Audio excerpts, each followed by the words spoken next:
Hello दोस्तों, स्वागत है आपके अपने यूट्यूब चैनल क्यूज मास्टर्स में। तो दोस्तों, हम आपके बीच 16 क्वेश्चन फिर से लेके आए हैं जो मानव अंग से संबंधित हैं, जो कि आपके एग्ज़ाम में बार बार पूछे जाते हैं।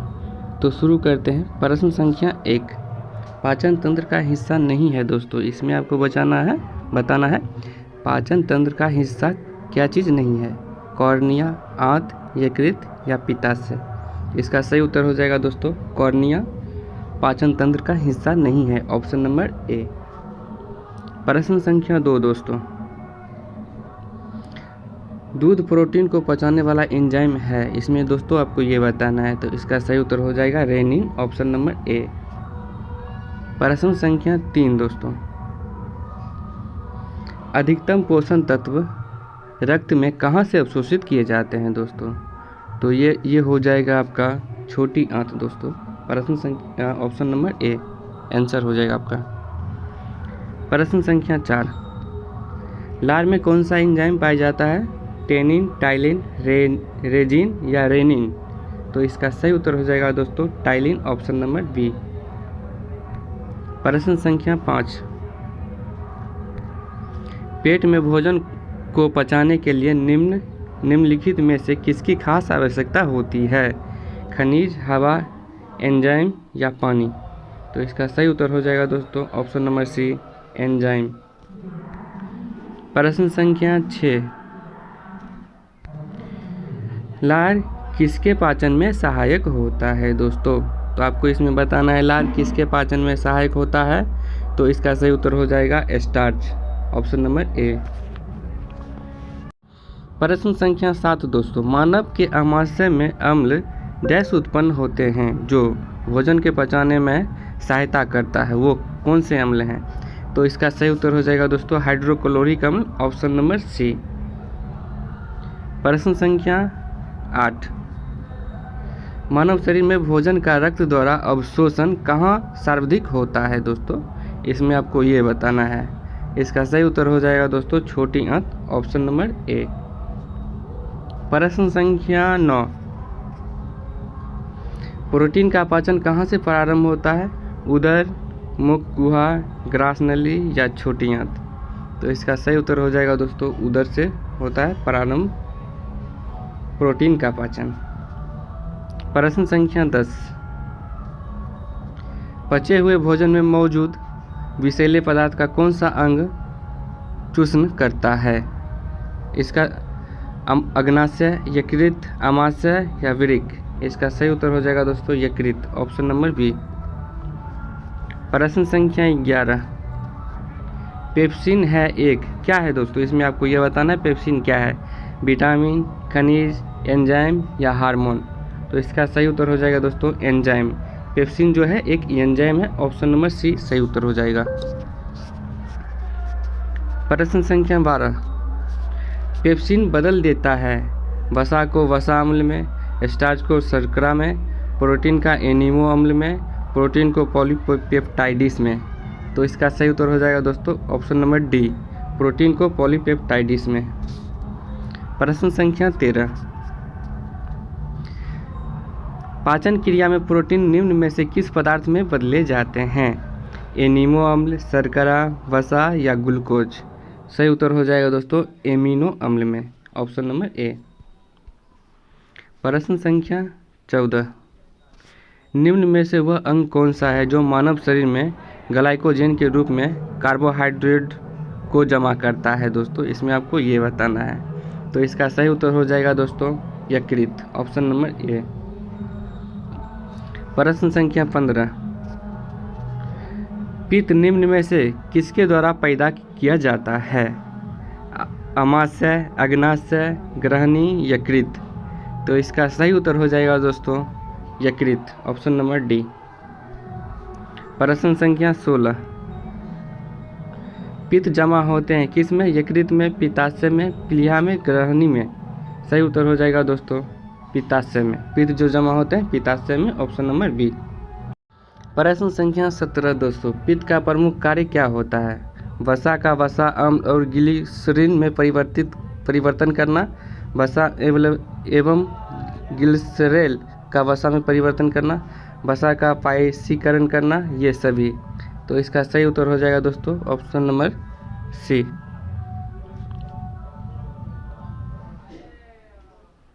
ऑप्शन नंबर सी, वसा का पायसीकरण करना। प्रश्न संख्या 18, मानव शरीर में लाल रक्त कण का निर्माण कहाँ होता है? तो सही उत्तर हो जाएगा अस्थि मज्जा, ऑप्शन नंबर सी। प्रश्न संख्या 19, उच्च उत्तांश पर मानव शरीर में आरबीसी की संख्या होती है, क्या होती है? तो इसका सही उत्तर हो जाएगा दोस्तों संख्या बढ़ेगी, ऑप्शन नंबर डी। प्रश्न संख्या 20, सफ़ेद रक्त कण का मुख्य कार्य होता है? तो ये होता है रोग प्रतिरोधक क्षमता का धारण करना दोस्तों, ऑप्शन नंबर सी। प्रश्न संख्या 21, मनुष्य के रक्त में श्वेत रक्त रुधिकाणुओं की कौन सी किस्म अधिक होती है? इसमें आपको ये बताना। इसका सही उत्तर हो जाएगा न्यूट्रोफिल्स, ऑप्शन नंबर बी। प्रश्न संख्या 22, जब कोई बाहरी पदार्थ मानव रुधिर प्रणाली में प्रविष्ट होता है तो प्रतिक्रिया कौन आरंभ होता है? इसमें आपको दोस्तों ये बताना है। इसका सही उत्तर हो जाएगा WBC, ऑप्शन नंबर सी।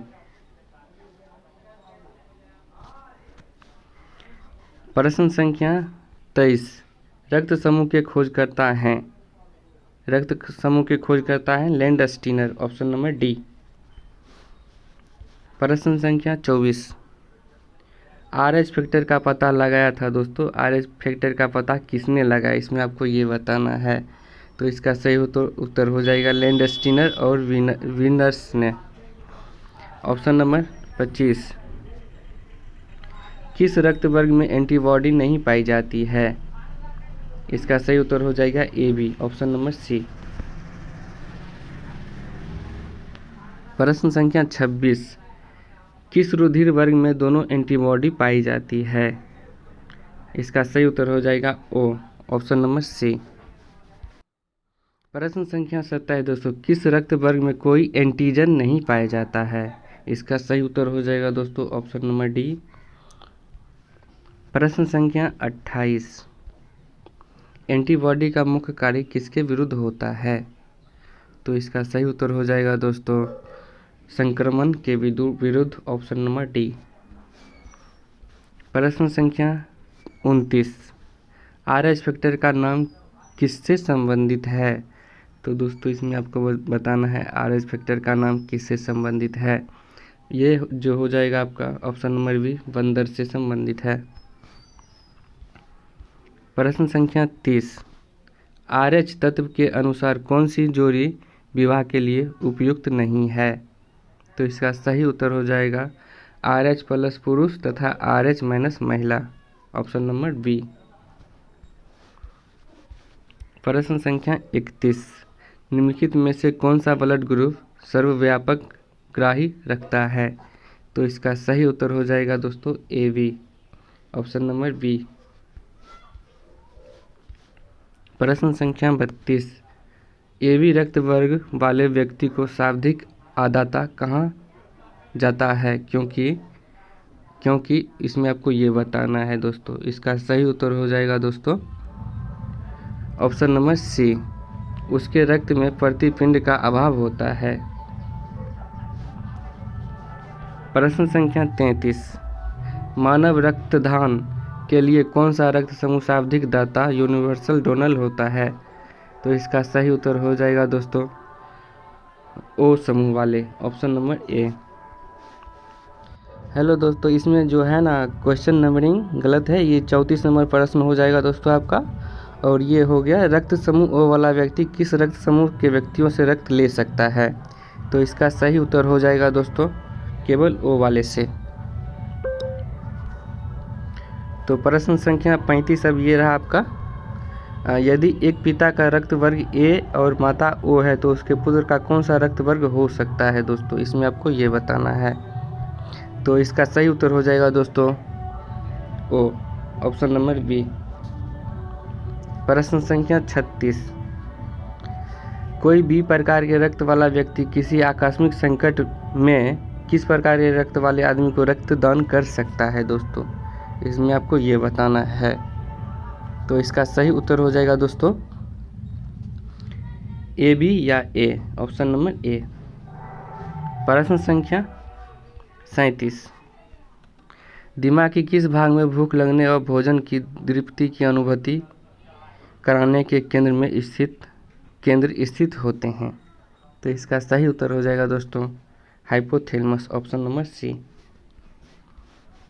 प्रश्न संख्या 38।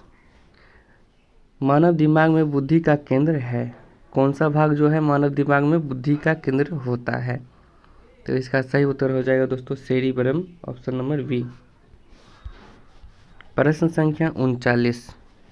सेरिब्रम किससे संबंधित है, दिमाग, नाड़ी, हृदय या कृत? इसका सही उत्तर हो जाएगा दोस्तों दिमाग से, ऑप्शन नंबर ए। प्रश्न संख्या 40। मनुष्य के दिमाग का सबसे बड़ा भाग कौन सा होता है? तो ये होता है पूर्व मस्तिष्क, ऑप्शन नंबर सी। प्रश्न संख्या 41। मानव शरीर के किन कोशिकाओं में सबसे कम पुनर्योजन शक्ति होती है दोस्तों? तो इसका सही उत्तर हो जाएगा ऑप्शन नंबर बी, मस्तिष्क कोशिकाएं। प्रश्न संख्या 42। तंत्रिका तंत्र की लघुत्तम संरचनात्मक तथा शरीर क्रियात्मक इकाई क्या कहलाता है दोस्तों? तो इसका सही उत्तर हो जाएगा न्यूरॉन, ऑप्शन नंबर बी। प्रश्न संख्या 43। मानव शरीर की सबसे बड़ी कोशिका होती है, तो ये होती है तंत्रिका कोशिका, ऑप्शन नंबर सी। प्रश्न संख्या 44। मनुष्य में मेरुदंड में कितनी जोड़ी तंत्रिका निकलती है? ये निकलती है 31 जोड़ी, ऑप्शन नंबर बी। प्रश्न संख्या 45। प्रतिवर्ती क्रियाओं का नियंत्रण केंद्र कहाँ होता है दोस्तों? तो इसका सही उत्तर हो जाएगा कशेरुक रज्जु में, ऑप्शन नंबर सी। प्रश्न संख्या 46। श्वसन की क्रिया संपन्न होती है, श्वसन की क्रिया दोस्तों इसमें आपको बताना है श्वसन की क्रिया कहाँ संपन्न होती है? ये होती है माइटोकॉन्ड्रिया में, ऑप्शन नंबर डी। प्रश्न संख्या 47। मनुष्य में श्वासोच्छ्वास से बाहर निकली वायु में O2 की मात्रा होती है, कितना % होती है दोस्तों? इसका सही उत्तर हो जाएगा 16%, ऑप्शन नंबर बी। प्रश्न संख्या 48। ग्लूकोज के पूर्ण ऑक्सीकरण के फलस्वरूप कितने अणु एटीपी का निर्माण होता है दोस्तों? इसमें आपको ये बताना है। तो इसका सही उत्तर हो जाएगा 38, ऑप्शन नंबर डी। प्रश्न संख्या 49। मनुष्य 1 मिनट में कितनी बार सांस लेता है? तो मनुष्य 1 मिनट में जो सांस लेता है 16 से 18 बार लेता है सांस दोस्तों। प्रश्न संख्या 50। भोजन का ऊर्जा में परिवर्तन कोशिका के किस भाग में होता है? तो ये होता है माइटोकॉन्ड्रिया में दोस्तों, ऑप्शन नंबर ए। प्रश्न संख्या 51। ऑक्सीजन की उपस्थिति में सुक्रोज, कार्बन डाइऑक्साइड एवं जल में ऊर्जा नियुक्त होने के साथ पुनः रूपांतरण होने को कहते हैं दोस्तों। इसको क्या कहते हैं? इसको क्या कहते हैं दोस्तों, आपको इसमें ये बताना है। तो इसको कहते हैं दोस्तों वायु श्वसन, ऑप्शन नंबर ए। प्रश्न संख्या 52। हमारी छोड़ी हुई सांस की हवा में कार्बन डाइऑक्साइड की मात्रा लगभग कितनी होती है? तो ये होती है दोस्तों 4%, ऑप्शन नंबर बी। प्रश्न संख्या 53। क्रेब्स चक्र में किसका संश्लेषण होता है दोस्तों? क्रेब्स चक्र में जो संश्लेषण होता है वो होता है पाइरूविक अम्ल का, ऑप्शन नंबर ए। प्रश्न संख्या 54। अनैक्सिक श्वसन का अंतिम उत्पाद होता है, तो अनैक्सिक श्वसन का अंतिम उत्पाद होता है लैक्टिक अम्ल, ऑप्शन नंबर ए। प्रश्न संख्या 55। मनुष्य के शरीर में नाइट्रोजन अपशिष्ट कौन सा होता है? तो ये होता है दोस्तों यूरिया, ऑप्शन नंबर बी। प्रश्न संख्या 56, स्तनधारी इनमें से यूरिया बनाते हैं। स्तनधारी जो है यूरिया बनाते हैं दोस्तों, आपको ये बताना है कौन से बनाते हैं। तो ये बनाते हैं यकृत में, ऑप्शन नंबर बी। प्रश्न संख्या 57, मानव शरीर में सबसे छोटी अंतःस्रावी ग्रंथि कौन सी है दोस्तों? तो इसका आंसर दोस्तों आपको कमेंट बॉक्स में करना है, इसका आंसर क्या होगा। प्रश्न संख्या 58, मनुष्य में रुधिर क्षीणता होता है। तो मनुष्य में रुधिर क्षीणता होता है दोस्तों वोमेन संपुट में, ऑप्शन नंबर डी। प्रश्न संख्या 59, मूत्र का पीला रंग किसकी मौजूदगी के कारण होता है दोस्तों? तो इसमें आपको ये बताना है दोस्तों मूत्र का पीला रंग किसकी मौजूदगी के कारण होता है। ये होता है यूरोक्रोम के मौजूदगी के कारण, ऑप्शन नंबर ए। प्रश्न संख्या 60, गुर्दे का कार्यात्मक यूनिट होता है दोस्तों? तो ये होता है नेफ्रॉन, ऑप्शन नंबर ए। तो दोस्तों आपको बताना है कैसा लगा ये 60 क्वेश्चन का धराधर रिवीजन। तो मिलते हैं आपको अपने नेक्स्ट वीडियो में। Thank you.